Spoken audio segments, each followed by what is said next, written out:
Hi YouTube, Mr. Dedo8449 here, and today it's a little update video. Well, I've done quite a lot of work on the layout, and it's time for another little update. So, where to start? Well, I think I'm going to begin on the station. I'll move the camera around in a minute so you get a good look at it, but I'll just explain. At the moment it's in... Sorry, my hand's in the way. Get the logo out of the way, there we go. You can sort of see a little bit of the station there, but at the moment, this is the station I've got. It's just a piece of wood. I've cut it down to size. I've sanded it. I've just rounded off the ends. I've painted it in this concrete colour with a sort of paving slabs and a white line along the edge. Exactly how you remember it beforehand. And this is the new platform. Massive changes done to it. Really improved it. There's still more work to do on it. But what I've done, I think, has dramatically changed the way it's looked. So the original platform from above looks like this. Excuse the camera movement. This is what the original one looks like. As you can see, it's quite plain, quite boring. Not much is there. And this is the new style. And you can see, I just quickly run over what I've done. First of all, I put obviously black fencing on the back. It's a nice gate just in here, all the way along the end.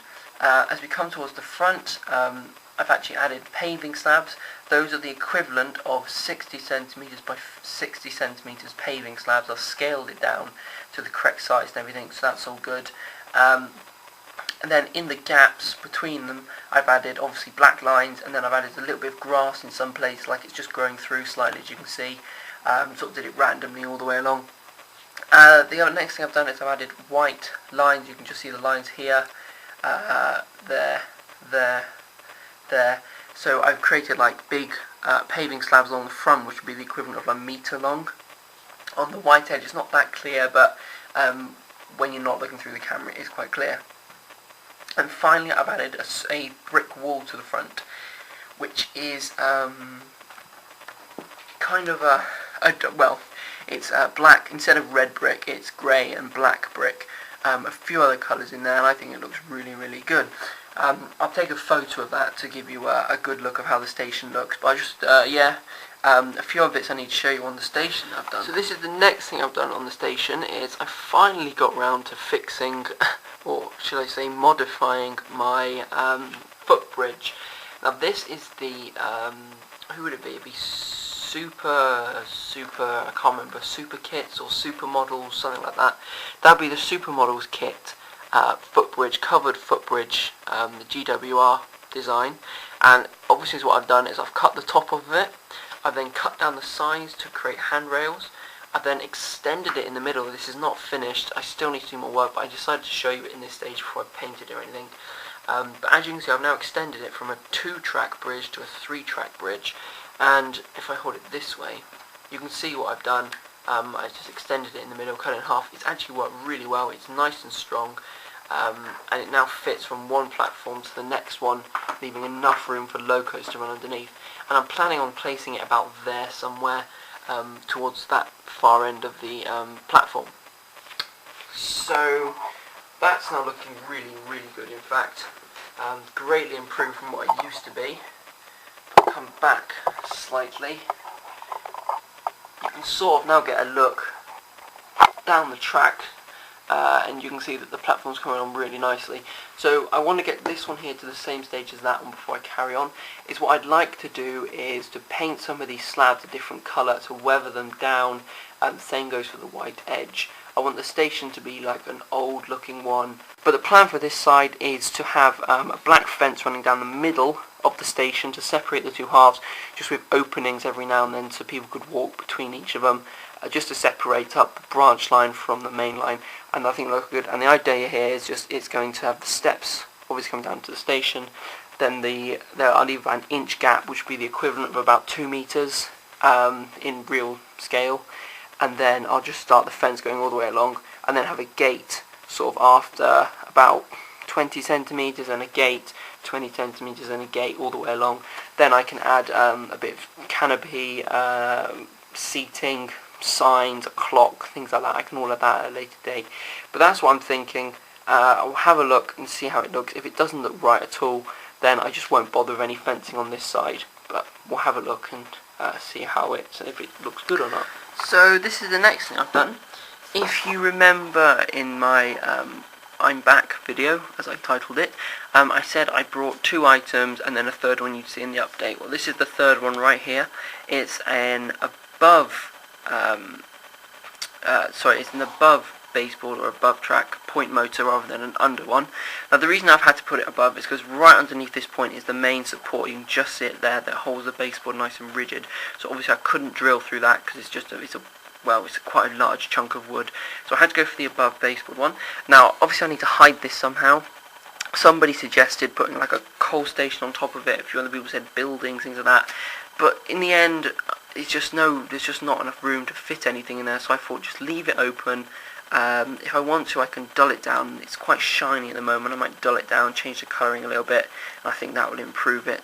So we'll just have to see how that goes. Now I think it's a lot better.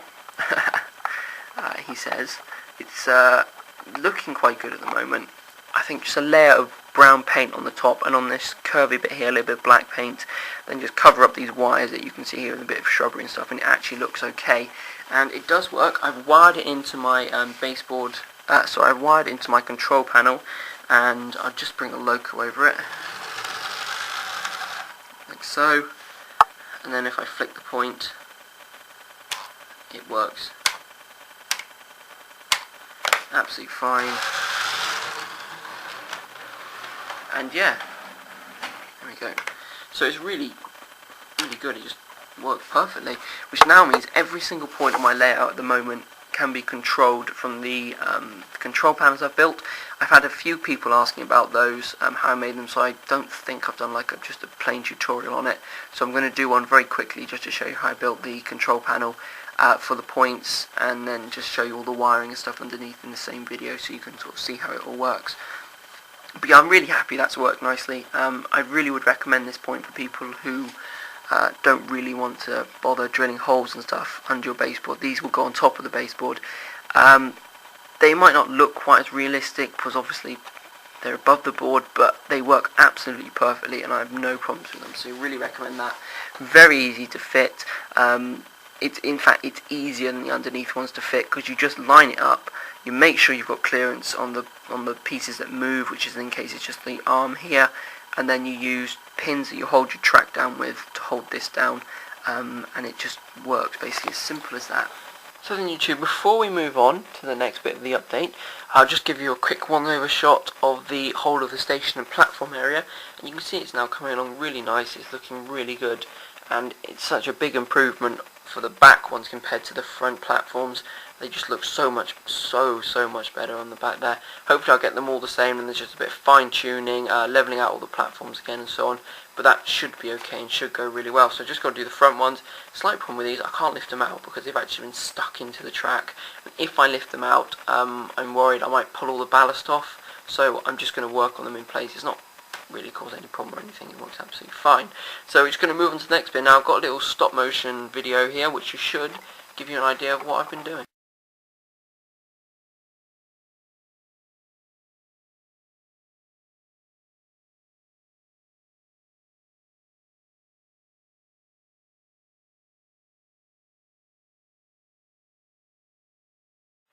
So hopefully that video, little stop motion, has given you a clue.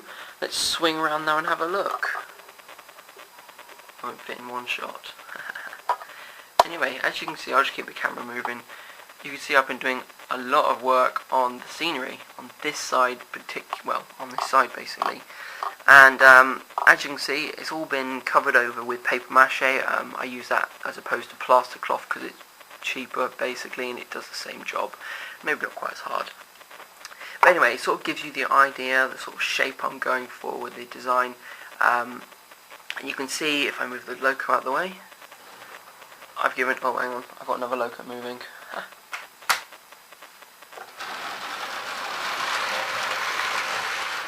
There we go, that's good. As you can see, it looks really good in my opinion. There's still more work to do on it, quite a bit more scenery. Obviously the rear piece is still white. The front piece, it looks quite good. Long static grass on there. It's a nice sort of, it's a mud face, not really a rock face. A little bit more detail, a little bit more grass to add to this rock face sort of in the middle. But yeah, it's coming on quite nicely. The hill at the front, looks really good as well. There's nice different sort of tones and colours and heights of grass in there.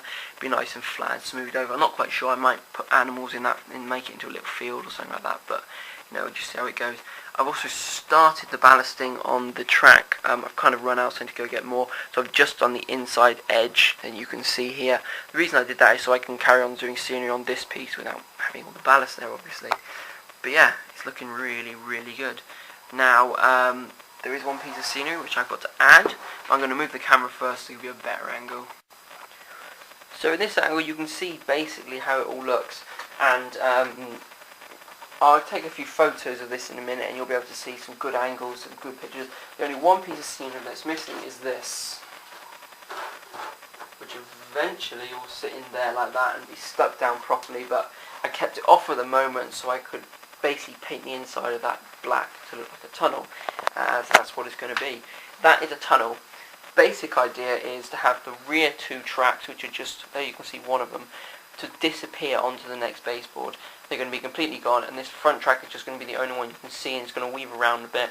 I think that'll look a lot better than having 3 tracks, so that's hopefully what I'm going to go for, and we'll see how that works. That's the other reason why I haven't stuck this down, because if it doesn't look right, I'll make this just into a cliff and carry this on, these 2 tracks on sort of in a cutting, and I think that'll look okay and quite good. So as you can see what I've done, nice bit of, basic colour I used is a colour called grey. Then on top of the grey, wherever the face is, this piece here, I then added a coat of a colour called nickel, which is quite a chalky colour. But then once I'd done that and put the grass on it, it's just static grass. There's some 12mm static grass on there. There's some 6mm static grass on there as well. A bit of mixtures of everything. But once the static grass went on and I took a few steps back, I discovered that the white was just too bright, basically. Then when I took some photos of the local landscape of where this layout is based, I discovered that it's not really white, the colour, it is just mud. So as you can see, I've added a lot of brown in there, a lot of dark greens and stuff like that, and I think it's really improved it. And the only thing left to do is to put a little bit of static grass on this area here, just to hide some of that brown. I want to make it look like rain has sort of removed the grass over time, which I think will look a lot better like that. Now behind it is basically just going to be exactly the same. There's not as much of a clip, like an edge there. So until it gets to about here, it's going to be basically grass all over it, and then from there onwards, it's going to be a bit more muddy, like a cliff edge. Well, not a cliff edge, a cutting face. And then inside the tunnel, it's all going to be painted black, so it's obviously dark looking. Different angle here, just to show you how it looks. And you can see it's quite a steep edge on the tunnel side. There's loads of clearance there for wagons and stuff. I have checked that. I'm not going to make that mistake ever again. I did build a tunnel before and it wasn't clearance at all. So anyway, it's looking really, really good.